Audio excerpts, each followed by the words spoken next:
Ordi 94, bonjour. Aujourd'hui, je vais vous montrer comment faire pour bien sécuriser votre ordinateur Mac. Il faut savoir que sur un ordinateur Mac, il n'y a pas besoin d'antivirus. Ce qui ne veut pas dire que vous êtes bien protégé et à 100%. Vous êtes beaucoup plus que les autres, c'est vrai, puisque les Mac n'intéressent pas beaucoup les pirates, étant donné qu'il n'y en a qu'une minorité, et que c'est destiné très souvent à des privilégiés. Donc ça ne inspire pas beaucoup les pirates à venir vous pirater, mais il y en a quand même. Et il faut savoir aussi qu'il y a quand même une dizaine de pourcents de virus susceptibles d'envahir votre Mac, même si ça n'arrive pas souvent. Donc il faut bien en prendre conscience. Il faut savoir que le système Mac OS X, normalement le X c'est le 10 en chiffres romains, n'a pas le même système de fichiers que Windows. Donc je vais commencer par vous montrer comment commencer à sécuriser votre Mac. Pour commencer, vous allez sur Préférences système, comme ceci, et vous allez sur Sécurité et confidentialité. Vous cliquez dessus, donc voilà.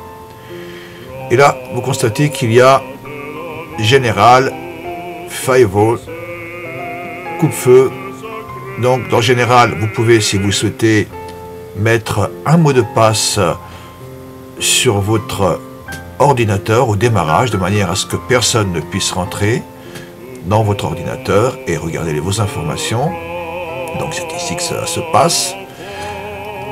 Ici, Firewall, c'est un utilitaire qui permet de chiffrer automatiquement le contenu de votre disque dur dans le cas où quelqu'un volerait votre ordinateur et qu'il souhaiterait récupérer votre disque dur. Sachez qu'il peut toujours accéder aux informations et grâce à ce système, vous pouvez mettre un mot de passe qui fait qu'on ne peut pas rentrer sur votre disque dur, même si on vole votre ordinateur et qu'on extrait le disque dur et qu'on cherche à le mettre sur un autre ordinateur pour récupérer les données, on ne pourra pas, ce sera impossible. Donc voilà, un utilitaire bien utile.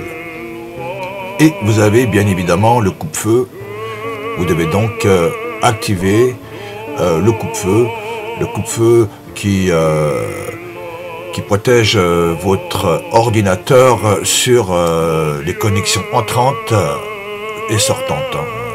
Donc il autorise ou il n'autorise pas, c'est à vous de configurer votre coupe-feu. Alors vous pouvez également, si vous le souhaitez, mettre un code sur votre BIOS de manière à ce que une personne qui souhaiterait après, avec notre distribution, accéder à votre disque dur ne puisse pas le faire. Donc je vous conseille de mettre un code sur votre BIOS, et si vous le souhaitez, vous pouvez, c'est pas vraiment nécessaire, mais vous pouvez également, si vous voulez, mettre un antivirus. Il y en a beaucoup, des antivirus gratuits pour Mac.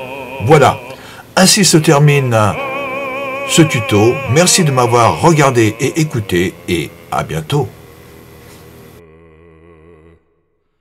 Un séjour, mon Dieu.